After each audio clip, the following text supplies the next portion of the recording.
तो चलिए स्टूडेंट अब करते हैं प्रश्न नंबर 4। प्रश्न नंबर 4 में हमें दिया हुआ है कोट 15 कोट ए बराबर 8 दिया है, तो साइन ए और सेक ए ज्ञात कीजिए। अब यहाँ मेंशन किया गया है एंगल ए, कोण ए, तो कोण ए को या तो यहाँ पर रखेंगे इस कॉर्नर पर या फिर रखेंगे इस कॉर्नर पर। बीच में कभी भी जो एंगल दिया या माना गया है उसको बीच में कभी भी नहीं रखा जाएगा। तो हम मान लेते हैं ए यहाँ पर, बी बन जाएगा ये और सी बन जाएगा ये हमारे पास है एक 90 डिग्री का एंगल, तो इसका मतलब ये समकोण त्रिभुज बन गया है।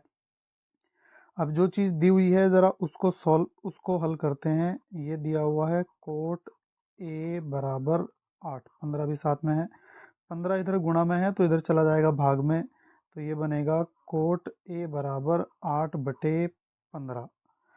अब ये वैल्यू किस किस की दी गई है इसको जानने के लिए हम चलते हैं लाल वाले काका जी के पास। किसके पास चलेंगे? लाल वाले काका जी के पास। स्टूडेंट आपको एक बात बता दी जाए, आपको ये ध्यान रखना है कि जब भी कोई क्वेश्चन आप कर रहे हैं तो उस क्वेश्चन को करते टाइम कोशिश करें कि जितना ज़्यादा से ज़्यादा हो सके जो बोला जा रहा है हमारे द्वारा आप उसको रिपीट करने की कोशिश करें, क्योंकि बोलकर की गई चीज़ें ज़्यादा अच्छी समझ में आती है। तो अब बात करते हैं कोट कहाँ आता है। यहाँ साइन, कोस, टैन, कोट, तो कोट आता है यहाँ पर, यानी कि ये कोट का फॉर्मूला होगा। और कोट निकालने के लिए आपको उल्टा चलना होता है, यानी कि कोट का फॉर्मूला होगा A/L। तो कोट का फॉर्मूला इसके सामने लिख लेते हैं A/L। तो ए की वैल्यू हमारे सामने आ जाएगी 8। ए मतलब होता है आधार और एल मतलब होता है लंब, और लंब की वैल्यू हमारे सामने आ जाएगी 15। अब आधार ये है तो आधार बन जाएगा 8, लंब ये है तो लंब बन जाएगा 15। अब हमें कर्ण निकालना है, तो कर्ण निकालने के लिए अगेन किसको रखेंगे? पाइथागोरस प्रमेय का प्रयोग करेंगे। पाइथागोरस प्रमेय हमें कहती है कर्ण का वर्ग बराबर आधार का वर्ग प्लस लंब का वर्ग। तो कर्ण हमें नहीं दिया है, उसकी जगह हम रख लेंगे AC, क्योंकि कर्ण भुजा A से C के बीच में है, तो इसको हम क्या मान लेंगे? AC मान लेंगे। दी भी है, मानने की ज़रूरत नहीं है। आधार दिया हुआ है 8, तो ये 8 का वर्ग बन जाएगा, ये रहा आधार। और लंब दिया हुआ है 15, तो लंब बन जाएगा 15, 15 का स्क्वायर। तो ये बनेगा 8 का स्क्वायर होता है 64 प्लस 15 का वर्ग होता है 225। इन दोनों को जब हम जोड़ेंगे तो 8, 5 और 4 9, ये 8 और ये 2, 289 आ जाता है।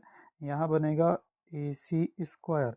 स्क्वायर को जब हम इधर भेजेंगे तो AC बराबर बन जाएगा √289, और 289 के जब हम फैक्टर करते हैं तो ये आते हैं 17 गुणा 17, 17 बाहर निकल जाएगा तो AC बराबर बन जाएगा 17।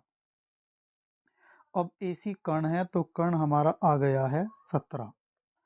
तो अब शुरू करते हैं। जो क्वेश्चन में हमारे से पूछा गया है वो पूछा गया है साइन A।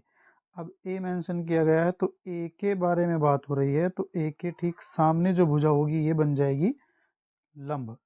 साइन A का फॉर्मूला रख लेंगे, साइन यहाँ होता है लंब बटे कर्ण, लंब बटे कर्ण। अब लंब कितना दिया हुआ है?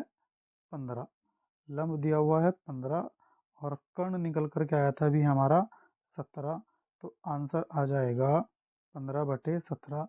दूसरी चीज़ हमसे पूछी गई थी सेक ए। सेक ए के बारे में बात करेंगे, तो सेक ए आता कहाँ है? साइन, कोस, टैन, कोट, सेक, यहाँ पर आता है सेक। अब सेक नीचे आया है तो नीचे के लिए वैल्यू के लिए हम क्या करते हैं? उल्टा चलते हैं। ये बन जाएगा फॉर्मूला K/A। के होता है कर्ण और कर्ण का मान दिया हुआ है 17, तो यहाँ पर रख देंगे 17।